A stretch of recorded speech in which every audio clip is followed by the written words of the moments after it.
And then do you think that your courage comes from your strength, or does your strength come from your courage? That's an interesting question. I would probably say that my courage comes from my strength. Mainly because I think if I didn't have the strength to do it, it kind of spurs on the courage to do so. Okay.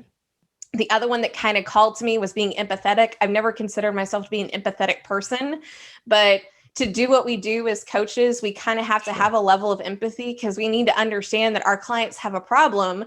We may not understand it because we know how to fix it, but I have to be empathetic to that that's how they feel, and be able to deal with it and work through it to get them to the other side and over that hump of how they feel or where they're at to move them forward. Exactly. And if you weren't empathetic, you wouldn't say, I want to work with women to help them be stronger, right? Yeah. And more successful.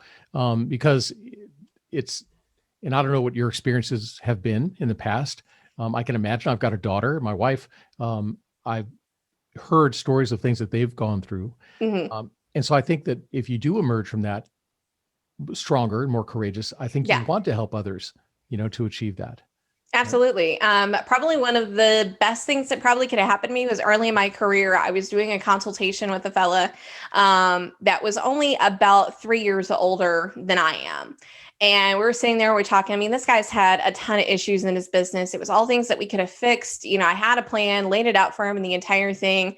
And he literally asked me, he was like, well, how old are you? And I don't care giving people my age. I was 30 at the time. And he said, well, how can somebody who's 3 or 4 years younger than me actually help me?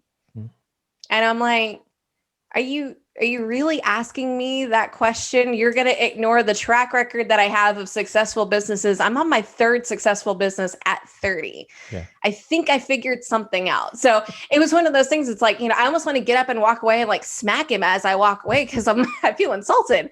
But, it was something I needed to experience to know, okay, other people are going to have this thought about me. So how do I accept it? How do I move forward? And, I could have curled up in a ball and just been like, I'm not doing this anymore. But Yeah.